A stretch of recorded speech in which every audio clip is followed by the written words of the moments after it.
What is going on, guys? Chris here, and welcome to part 2 of CanChrisSolve the Teraminx.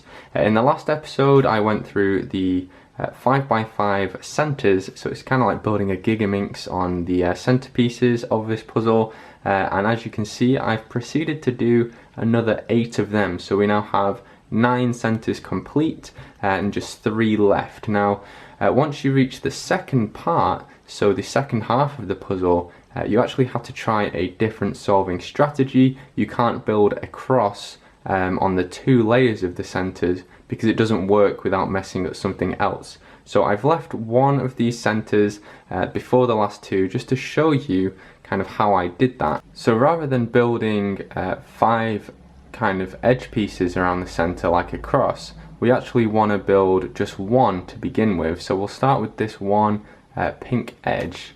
And instead of building the other edges around it, you want to find pairs of edges and corners like this. And then it's sort of like solving a 5x5 center. So you place it next to the other edge piece with the corner still next to it. So it's just kind of cutting a corner, and you could do that with all of the other centers as well. But we'll do that for the rest of them. So we want to pair up this corner here with this edge, like that. Obviously restore the blue down here so we don't mess it up, and then we can insert it next to what we've already built like so. Obviously move it out of the way so we can restore, and that's basically it. So let's do that for the last one of them. So pairing up the 2 pieces, and then we're going to insert it like so. And then with the last one, it's slightly different because obviously you have 2 corners incomplete. So you're just going to do what you do on the outer edges. So pair up both of them at the same time. So we have the corner edge here, and then the other corners over here. So let's just match that up. And then we have a complete set of 3 here. So we're just going to displace another set of 3, make a rotation and move it back. And then the inside center is complete, and then the outside center is exactly the same in terms of how we're solving that. So we're going to start by just having a simple 1. So we don't really need to worry about the corner here, but we're going to insert that like so. And then as we move on, we want to make sure we have at least 1 corner being inserted at the same time. So let's do that. So we have a center and then 2 of the corners here. So we're gonna match up this one. We don't really need to worry about that corner at the moment since we already have this one in place. But then we're gonna insert it like so. And then we can obviously move on from there. So I'm gonna match up this edge and kind of other edge here with these 2. Nice and easy. It's just like doing higher order puzzle centers, and that can be inserted like so. So then we just have 2 more to do, so let's do that. So we're going to match up this block here with this edge. And then this piece here is going to match up here. And then we can obviously put that in on the center, which will leave just 1 more edge and 2 more corners. And this looks quite nice. It's already set up quite nicely for us, so let's finish it off. So we're going to put this piece in place, and then we just have a corner left, which is over here. So how are we going to do this? I guess we're going to have to move everything out of the way. So it's up here now. Just move it down. And when we move back, we'll have a completed line here.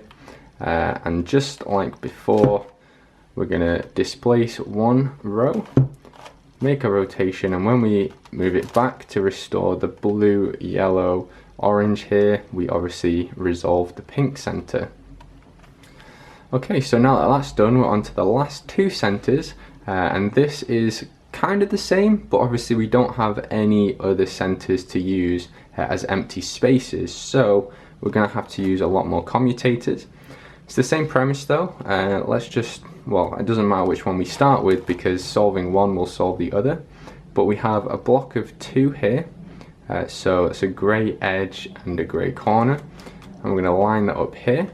We have another block here, which is an edge and a corner, so we can insert that. And then when we move back, we have we have another one here, so we can preserve that, I think. So we're going to move that out of the way. We're going to make space for it here, and then when we move back, it should be in the right place, and it is. So then it gets slightly harder because we need to do a bit of movement to get these last ones solved. So obviously we can match up this one here, and that's an edge and a corner, and then this last corner here is going to need to go here. So when I slice back, I'm going to have it in the right place, so that's solved. And then just like before, we want to displace one row, and then we can move back the other one. Okay, and this is quite a nice case because we already have this here. So we have one set of 3. So that's good. We need to find the rest of them. So let me think. You can just do commutators here though, as far as I'm aware. So I'm gonna make sure, we want to make sure we have all of the edge pieces in place. So we'll do that. There's one more to do, so. Okay, so all we have now are the corners and the outside edge pieces. We can definitely do the corners easily. So it's going to be just like on a higher order cubic puzzle. It's a commutator, so you bring it down, and then bring it up, and then bring it up. And these 2 greens are here now, and they've swapped with these 2. So we can do that for all of the pieces, I think. And that's going to make it nice and easy for us.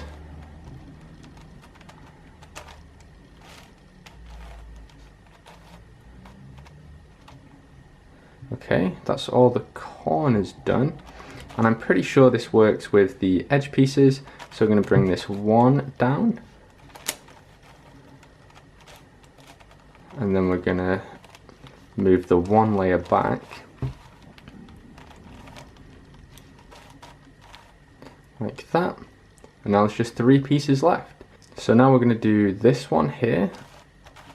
So we're going to bring this piece down, then we move it across. And the important thing with commutators is that you always move it to the other side of the puzzle. If you keep it on the same side, it's not going to work.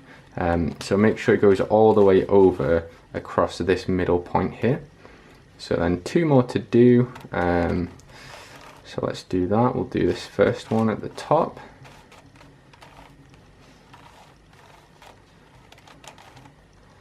This obviously isn't the fastest way of doing this, but it's a really safe way that ensures you don't mess up anything else. So we'll do the last one now, and that should solve all of our Teraminx centers. And then obviously we'll be able to move on to edge pairing, and then eventually the Megaminx part as well. Okay, so there's all of our centers done. The 12 sides are complete. So now what we need to do is build all of our edges here. This is going to be another case of just repetition, so what I'm going to do is show you how to build 1 or 2 edges, and then I'll go and complete the rest of them off camera, and then we'll have one final episode where I finish off edge pairing, and then obviously solve the Megaminx part of the puzzle, and then it should be complete. So this is quite similar to solving a 5x5 or a 6x6 in terms of matching up edges. So what we're going to be doing is just slicing a single layer, and we're going to be making matches just like this. So we'll do the orange and purple edge as an example. So I've matched up 2 pieces, and then you move it out of the way, and then of course you want to slice back because you don't want to mess up any of your centers. That's just a recipe for disaster.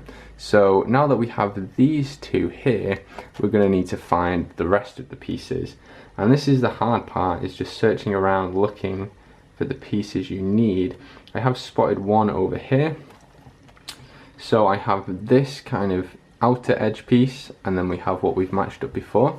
So we can slice across, and if you restore the centers every single time, you're not going to have to worry about where you make a slice. And it's just another safe way of making sure you don't mess up your centers, because there's obviously a lot of different faces on this puzzle. You might mess up a center and not realize for a little while. So there we have 3 of the 5 pieces matched up. We're going to need to find 2 more. So we have 1 over here.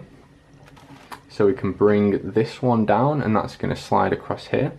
But we can also find the other one, because we obviously have another 3 slots available here. So if we find the other one, which is back here, we can actually do it all in one move. So we can obviously do the 1 slice to get this piece here, and then the 2nd slice to do this one, and there's our first built edge right there. And then we can slice back and everything's alright. So we've built 1 edge and all of our centers are still intact now. So yeah, that's how it's gonna work all the way up until I think the last 3 or 4 edges. I'll just do another one just to show you in case you didn't catch it. So we'll do, tell you what we'll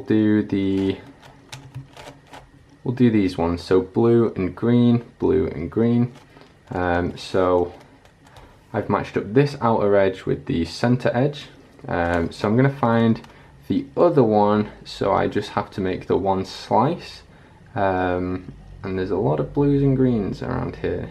I think this is the one back here. So I'm going to bring this across to make the match here. And then when we bring both of them across, that makes the match up there. And technically you could do the rest of them with this slice here in one go, but I think it's easier to just take it 1 step at a time. So that's that done. And now we want to find the final 2 for this edge, and they are, there's one back down here, right here. So that's gonna go right here, and that's gonna slice across and solve that. Then the last one is an outer edge, and that one's back here. So we want to move this one down here.